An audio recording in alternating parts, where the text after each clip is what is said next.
society that says that good is evil and that evil is good. Now, my guess is when I say that, you're probably thinking of our culture, our society today, of modern 21st century United States of America. But what I'm actually speaking of is 8th century BC Judah, the environment that Isaiah was actually living in. And so if you're already there in the book of Isaiah, flip back to chapter 5, and you just kind of get to see the feel of the historical context that Isaiah was living in. It says in verse 8 of chapter 5, "Woe to those who join house to house, who add field to field until there is no more, and you are made to dwell alone in the midst of the land." They're pushing more and more people out so they can gain more and more. Verse 18, "Woe to those who draw iniquity with cords of falsehood, who draw sin as with cart ropes, who say to him, let him be quick, let him speed his work, that we may see it. Let the counsel of the Holy One of Israel draw near, and let it come, that we may know it." They're openly mocking God. In verse 20, "Woe to those who call evil good and good evil." This is again the environment to which Isaiah is going to receive his vision in chapter 6. You see, he lived in an environment, in an atmosphere where it would have been easy to have been discouraged, like the kind of environment and atmosphere that we live in today. And that's why I think this vision that Isaiah receives is so important. Because in this vision, the one thing we can say for certain is that Isaiah receives a very big view of who God is. He receives a view of God that shows God in all of his glory and majesty and holiness. And the reality is that's what we need most in our churches today. That's what we need most in our church here today. There's a temptation to try to be more relevant or try to appeal to the worldly wisdom and do things a little bit different. But at the end of the day, what we need most in our churches, what we need most in our personal lives, is this awestruck view of God that we see in Isaiah chapter 6. This is what we need. A.W. Tozer has a book called Knowledge of the Holy. And I love this. He says, "What comes into our minds when we think about God is the most important thing about us." What comes into our minds when we think about the God is the most important thing about us. And the reason is because what we think about God leads to how we live. He continues, he says, "The history of mankind will probably show that no people has ever risen above its religion. And man's spiritual history will positively demonstrate that no religion has ever been greater than its idea of God. Worship is pure or base as the worshiper entertains high or low thoughts of God. For this reason, the greatest question before the church is always God himself. And the most pretentious fact about any man is not what he at any given time may say or do, but what he in his deep heart conceives God to be like. We tend by a secret law of the soul to move towards our mental image of God. This is true not only of the individual Christian, but of the company of Christians that composes a church. Always, the most revealing thing about the church is her idea of God." So what we need most in our lives is this kind of view of God that Isaiah is going to give us here in Isaiah 6. And so with that said, let's begin to look at this passage. And as we do that, we're going to see three things. We're going to see first the proper view of God. Then once we understand the proper view of God, we're going to, for the first time, be able to truly understand the proper view of ourselves. And then once we have proper view of God and proper view of ourselves, we'll then be able to see what the proper response is. So let's begin in verse 1. It says, "In the year that King Uzziah died, I saw the Lord sitting upon a throne, high and lifted up, and the train of his robe filled the temple." So the first question we have to ask ourselves is, who is this King Uzziah? Well, King Uzziah was, for the most part, a pretty good king. He was not perfect. He had issues with pride at the end of his life and faced judgment for that. But for the most part, his reign was a successful one. The kingdom of Judah grew economically and militarily during this time. So it was, for the most part, a pretty good period during his reign. In fact, he reigned for 52 years. Which, to give you some understanding of how long that is, imagine had President Kennedy not been assassinated in Dallas in 1963. And imagine if he had continued to be our president until 2012. That's how long that King Uzziah reigned in Israel. And so despite the fact that there was a lot of problems going on in the society, King Uzziah provided some level of stability. You know, even if other things were going wrong, at least you always knew who the king was. You knew who the one one that was sitting on the throne. But in the year that King Uzziah died, that stability was taken away. Anytime there's a change in leadership, there's always questions and uncertainty. And so that's the reason why I love how Isaiah opens this vision. See, it says, in the year that King Uzziah died, I saw the Lord sitting on the throne. And notice how the word Lord is spelled versus how it's spelled down in verse 3. In verse 1, it's one capital letter, capital L, and then 3 lowercase letters. In verse 3, all 4 letters are capitalized. And the reason why our English translators do this is to show that 2 different Hebrew words are being used. The first one, back in verse 1, is Adonai. It means sovereign one. Whereas in verse 3, we get the personal name of the God of Israel, Yahweh. And the reason why this is important, because what Isaiah is saying in verse 1 is he's saying, in the year that the king died, I looked and I saw the real king still on his throne. In the year that the earthly king died, I looked and I realized the one who is king over all was still right where he had always been, which is on his throne. You know, many people in our country today face so much uncertainty. Many people in this church face a very tough week, and there was a lot of questions of why, and why do these things happen, and why these things have taken place. And we live in a culture that is very politically tumultuous, and we live in an international, globe in which there's uncertainty around the world. And so sometimes we begin to ask the question, who is in control of all this? Why are all these things happening the way they are? Isaiah must have been asking those same questions, and yet when he looked, he saw the real king was still on his throne like he had always been. And the reality is when we face these times in our life, when we face issues and problems and uncertainty, and we begin to wonder, God, where are you? The reality is he is in the same place he has always been, which is sovereignly on his throne reigning. And not only is he on his throne reigning, but he's portrayed here in a very dramatic way. It says that he is not only sitting on the throne, but he's sitting on the throne high and lifted up. And the train of his robe fills the entire temple.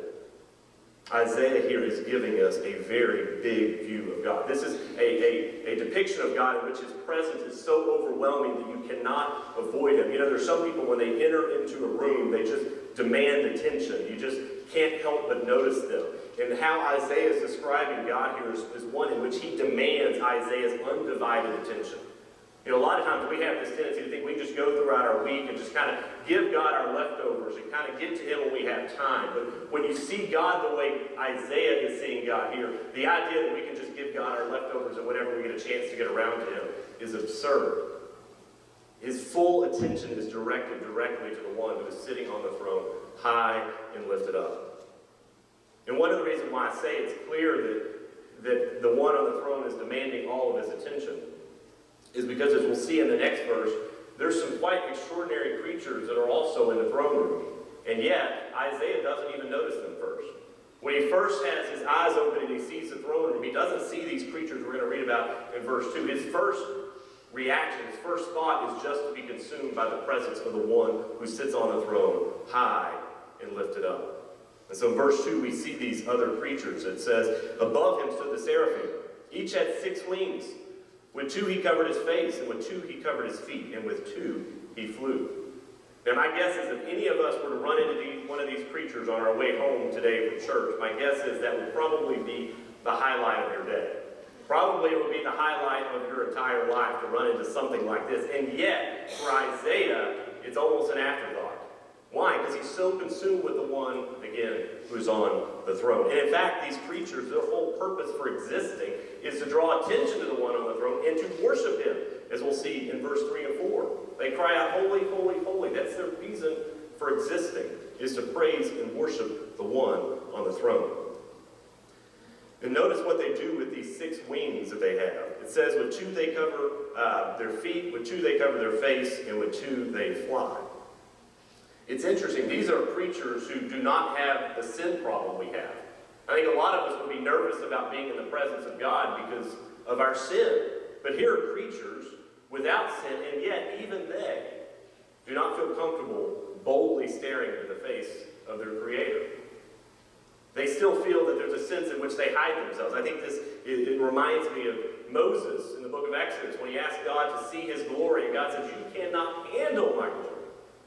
And so he says, I will put you up against the rock, and I will cover face, and I'll let you see just the backside of my glory, because that's all that you can withstand to see. And so here are the seraphim, and even in the throne room, they are still covering their face and shielding their eyes from the full weight of the glory and the holiness of the one who sits on the throne. And then again, with their other wings, they also fly as they are in service to God. They are totally devoted to Him in worship and in service. And we see the worship coming in verse 3. And it says, "And one called to another and said, Holy, holy, holy is the Lord of hosts. The whole earth is full of His glory." And the foundations of the threshold shook at the voice of Him who called, and the house was filled with smoke. So God is said to be here as holy, holy, holy. Well, what does it mean for God to be holy? Holiness means this idea of being set apart, of being different. The reality is God stands totally separated, totally apart from everything else in existence. You could take all of creation and put everything in creation into one of two categories. Either creator, which is a triune God of Father, Son, Spirit, or creation. And absolutely everything else is a part of creation. Everything we know in this universe, all the spiritual beings, the seraphim, the angels, the demons, Satan, everything else is in the category of creation. And God stands alone, completely separate, completely beyond our ability to even completely understand this. I think the idea of God's holiness is one of the most difficult things to think about, or preach about, or teach about, because it's so hard for us to grasp this concept. And so I go back to A.W. Tozer in his book, Knowledge of the Holy. He says this, and I love this. He says, "We cannot grasp the true meaning of the divine holiness by thinking of someone or something very pure, and then raising the concept to the highest degree we are capable of. God's holiness is not simply the best we know, infinitely better. We know nothing like the divine holiness. It stands apart, unique, unapproachable, incomprehensible, and unobtainable. The natural man is blind to it. He may fear God's power and admire His wisdom, but His holiness he cannot even imagine. Only the Spirit of the Holy One can impart to the human spirit the knowledge of the holy." And so God is, this holiness that is God is just so beyond our ability to understand. You can spend the rest of your life pondering and reflecting on the character, the nature, the holiness of God, and you will only be scratching the surface of God's being. And the reality is, apart from God's Word, apart from the Spirit of God, you have no hope of processing or having any understanding of God's holiness in His majesty and His glory. And so that's how the angels or the seraphim are describing God here as holy, holy, holy. And notice it's done 3 times.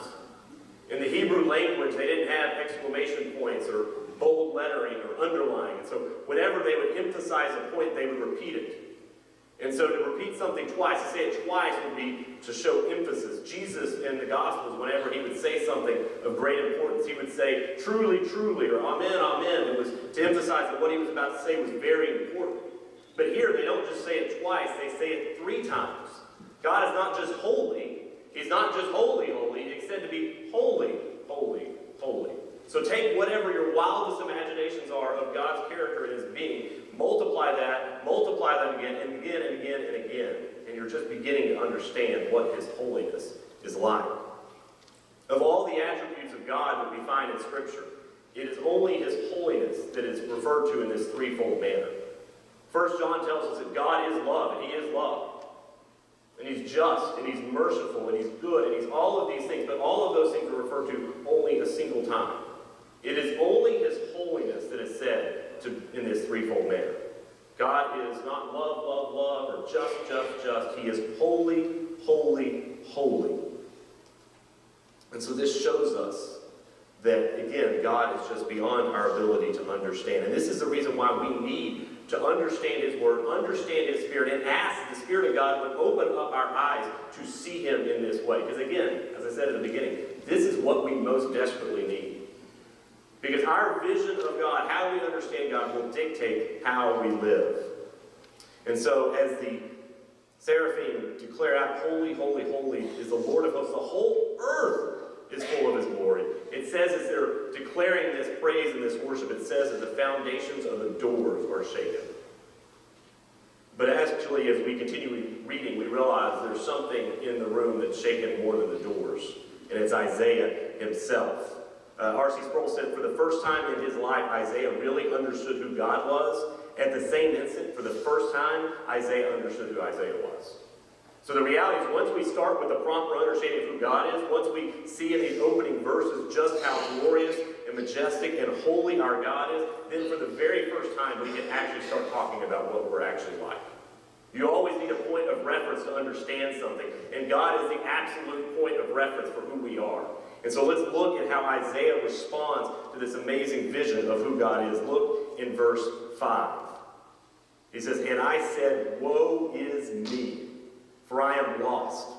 For I am a man of unclean lips, and I dwell in the midst of a people of unclean lips. For my eyes have seen the King, the Lord of hosts. You see, again, our understanding of God's holiness is going to dictate how we respond to him. And we're seeing Isaiah's response here. And it's important to remember, Isaiah was a good guy. He was a guy who would declare, oh, that's a really good guy. That's a godly man. He loves God. He loves the Lord. He was a prophet. And one of the interesting things about the prophets is whenever they would issue a command or a word from God, if it was a word of blessing, they would say, blessed is or blessed are. And if they were issuing a statement of judgment, they would say, woe to them, or woe is this person. And we see Isaiah do that himself, all the way to the beginning. Go back to chapter 5. Woe to those who join house to house. Woe to those who call evil good and good evil.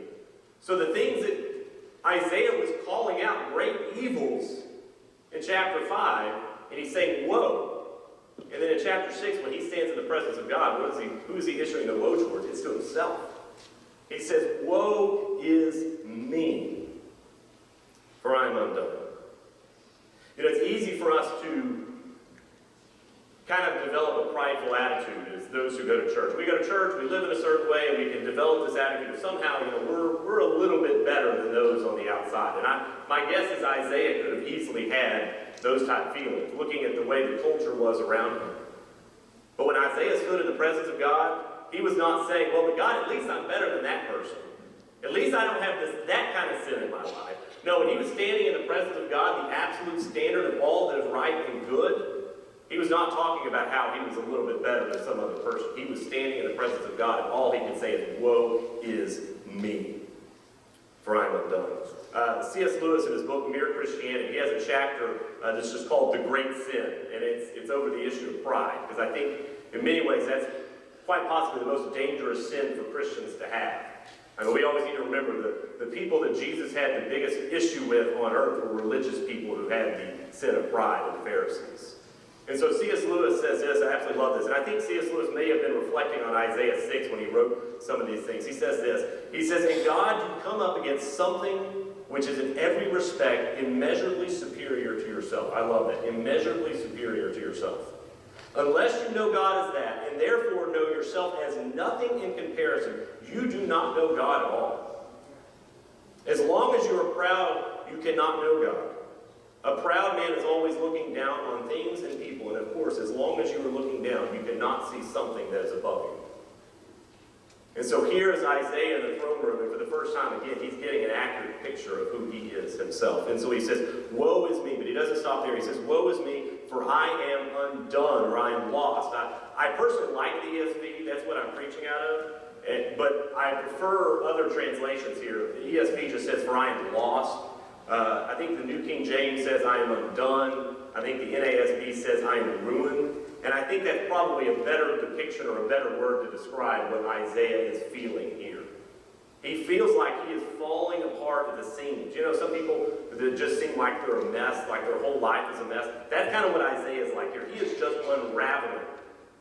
To help you kind of understand what this must have been like. Think back to a time in your life in which you were convicted of a great sin in your life. You know, that guilt and that sorrow and just that shame and that pain you feel over that sin. And there's that great feeling again of pain there. And whenever that happens, and I know I've been there many times in my life, the reality is there are untold numbers of other sins that we are blissfully unaware of in that moment. Usually God reveals just one or two sins, right?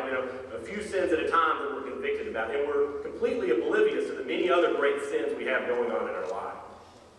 Isaiah doesn't get that benefit. When Isaiah stands in the presence of God, the full weight of his unworthiness, the full weight of his sin is immediately shown to him. God, like I said, progressive sanctification kind of slowly reveals the sin in our lives so we can pull it out. Again, for Isaiah, he doesn't get that benefit. He stands in the presence of God, and he is immediately struck by just how overwhelmingly unworthy he is to be in the presence of such a being. This is the ultimate Band-Aid being ripped off. And he stands, no ability to hide himself, no ability to cover himself or try to portray himself in a slightly better light. He is totally exposed before his Creator, and all he can say is, woe is me, I am undone, I am ruined, I'm falling apart. But again, he doesn't stop there. He says, woe is me, for I'm lost, for I'm a man of unclean lips. Now, there are different possibilities about what the significance of that might be, but I tend to think that the significance here is this is what could be arguably said is the best part about Isaiah. Again, he's a prophet. What do prophets do? They speak for God. This is the way that he serves God, is by the use of his mouth, by the use of his lips. And so what could be said to be the best thing about him when he stands in the presence of God, he's immediately struck by how filthy and unworthy that is. You take your best deeds into the throne room of God and you lift them up to him, he's not going to be impressed by that. In fact, later in the book of Isaiah, it said that our best deeds are but filthy rags before him. If you go into the throne room trusting in your own good works, your own ability to be good enough, it's not going to work. The New Testament tells us it's only by faith that we can please God. Our trust being in him, not in ourselves. So here's Isaiah. That which is best about him, he notices and realizes is being totally unworthy in the presence of God. And then he goes one step further. He says, not only am I a man of unclean lips, I dwell in the midst of a people of unclean lips. For my eyes have seen the King, the Lord of hosts. So again, he's lumping himself in with everybody else that's on the outside. Again, sometimes as Christians, we have the tendency to say, we're a lot better than those people out there. But the reality is, apart from the grace of God, there's nothing that separates us from them. And so here is Isaiah, and he's saying, I'm a man of unclean lips. And not only am I a man of unclean lips, I dwell in the midst of a people of unclean lips. Going back to C.S. Lewis for one final quote, I love this. He says, whenever we find that our religious life is making us feel that we are good, above all that we are better than someone else, I think we may be sure that we are being acted on, not by God, but by the devil. So if you leave church thinking, man, I'm a whole lot better than those guys out there, I don't think you've come into contact or presence with God. And so he says the real test of being in the presence of God is that you either, this is where I think he has to be reflecting on Isaiah 6. He says the real test of being in the presence of God is that you either forget about yourself altogether or you see yourself as a small, dirty object. You do not stand in the presence of God and walk away thinking about, man, I'm such a good person. No, we walk away like Isaiah saying, woe is me, for I am undone, I am ruined. And then once we realize that, once we get to a point where we realize proper view of God, proper view of ourselves, proper view of God as the one who's all holy and glorious and wonderful, and we view ourselves as unworthy, what we see in verse 6 and 7 is the reality that salvation is something that can only be achieved by God, not by us. Our best works, again, will fall short and will not be good enough. Look at verse 6 and 7. Isaiah at this point probably just wants to get out of the presence of God, too. At this point, he's just falling apart. He probably just wants to run away. And yet, this is when God's mercy and his forgiveness show up. Look at verse 6 and 7. Then one of the seraphim flew to me, having in his hand a burning coal that he had taken with tongs from the altar. And he touched my mouth and said, behold, this has touched your lips. Your guilt is taken away, and your sin atoned for. Again, when you really have the proper view of who God is, and in doing so have the proper view of yourself, you realize, again, your good works will not be enough to please God. That's the idea amongst most people in our culture today. If you can just be a good enough person, if you can just have enough good deeds to kind of outweigh some of the bad deeds, you'll be okay. You can go to God. You can be in his presence. You can spend eternity with him in heaven. If you just have enough good deeds, if you're just enough of a good person. But when we have a proper view of who God is, when we have a proper view of ourselves, we realize that is utter nonsense. Isaiah standing in the presence of God is not thinking, well, at least I got enough good stuff. No, he has no expectations. He has no anticipation that God is going to save him. He just feels like he should be thrown to the side, and yet God steps in and he saves him. And that's what God does for us. While we were yet sinners, Christ died for us. While we did not deserve it in any way, God has stepped in. And through the death of his Son on a cross, he has made payment for our sins so that we can have life with him. We have a relationship with him. It's not something that we don't add to it. I think sometimes we're guilty of even thinking, I'm forgiven. I know I have sinned. I know I need to be forgiven. I know God has forgiven me. I know Jesus died for me. But he didn't have to forgive me as much as maybe other people. Like, I'm adding a little bit. Yeah, like, God has saved me. I know I have sins that need to be forgiven, but I've got enough good deeds to where he doesn't have to forgive me as much. I'm adding a little bit to my salvation. It's Jesus plus a little bit of my good works. But again, when you see God in this way, you realize you're not adding anything to the equation. It is all what Jesus has done for us. It's not something that we're adding to. It is something that God is doing for us. And so these seraphim come, again, touch these burning coals to the lips of Isaiah. And it says, this is what has atoned for your sin and made your guilt go away. And so now we have the proper view of God. We have the proper view of ourselves. And this leads to the only possible response, the proper response to God. Look at verse 8. And I heard the voice of the Lord saying, whom shall I send, and who will go for us? Then I said, here I am, send me. I always picture Isaiah as kind of like a kid that was a teacher's pet that's jumping up and down like, oh, let me do it, let me do it. That's kind of what I picture with Isaiah here. God asks the question, who will go out for us? And Isaiah, hand raised high in the air, says, I'll go. And notice what he doesn't say. Or what he doesn't ask. He doesn't say, well, God, where am I going? For how long am I going to be gone? What am I going to do? How difficult is this going to be? No, he just hears God say, send me, who will go out for us? And he immediately just says, send me. He has a yes. He says yes before he even knows what he's being asked to do. And I would say that if you really have the proper view of God as the one who is holy, holy, holy over everything, that the whole earth is filled with his glory, if you view God in that way, there is no other possible response than to say yes. Have you ever thought about this? How crazy is it to look into the face of God and say, no, I don't think I'll do that. Like, who looks into the face of God? Who looks into the face of the one who's sitting on the throne that we see here that's described as holy, holy, holy, and say, yeah, I'll get to you later. I'll work that into my schedule some other time. No, I don't think I'm just not feeling that. No, the reason, and we do that all the time. I do that all the time. Oh, God, I'll do that later. That's just not my thing. I don't want to do that. And the reason why we do that is because we don't have this view of God. If we viewed God like Isaiah views God here in Isaiah 6, the idea that we would just tell him, no, I don't think so, it would just not happen.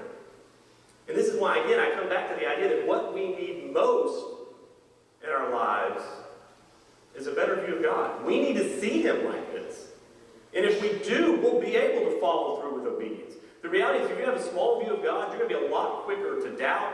You're going to be a lot quicker to complain and gripe. You're going to be a lot quicker to disobey and to fall back into old sin. But if you have a bigger view of who God is, you're going to be much quicker to praise. You're going to be much quicker to obey. You're going to be much quicker to resist temptation and sin. What we need most is what Isaiah is seeing here. We need to see God in this way. There was a missionary who grew up in Norway. His name was Peter Torgensen, at least I think I'm pronouncing that right. And he was saved at an early age and grew up in church. And one day when he was about 17, there was a missionary from China that came to speak to his church. And they were talking about all the lost people that were in China, the multitudes and multitudes of people who were not saved and had never even heard the name of Jesus. And this young boy, Peter, was so consumed by that. And he had, I think, such a proper understanding of who God was. He was so convicted that when the offering plate came by that morning, it says that he just emptied his pockets. He put everything in his pockets into the plate. And then he put a little piece of paper with 3 little words scribbled on it. And the 3 words were augment live, which means and my life. See, he understood who God was, and he understood that you can't just give God part of your life. You can't just say, God, I'll fit you into my already made out schedule, and I'll just kind of work in where I can. He understood that when you see God like this, when you see God the way Isaiah sees God here, you have to be all in. You have to say, not just some of my stuff, but all of my stuff. Not just part of my life, but all of my life. And so he spent the rest of his life devoted to taking the gospel to the unreached peoples in China. You see, this is a response we need to have. Isaiah, in a sense, gives a blank check to God here. He signs his name, gives it to God, and says, God, you fill in the details. Whatever it is you want me to do, however it is you want me to live, God, you tell me, I'm going to say yes. This is the only possible response we view God like that. And so I don't know what it is that God is speaking to you this morning. I don't know. He may be convicting you of things that you know you should have been doing for a long time that you haven't done. I don't know. But hear me on this. At the end of the day, what will determine your level of obedience with whether you will do the things you know God wants you to do is if you view God like this. And so my greatest prayer for us this morning is not, again, us focusing on becoming better people or focusing on ourselves at all. My hope and my prayer is that the Lord will open our eyes to what we see here in Isaiah 6. That we truly will see God as the holy, holy, holy God of creation that has saved us. Because when we view God in that way, again, I think the only possible response is to respond like Isaiah does here and say, send me. So my prayer this morning for all of us, again, is that we see God as the holy, holy, holy God of creation that has given himself to save us. Let's pray.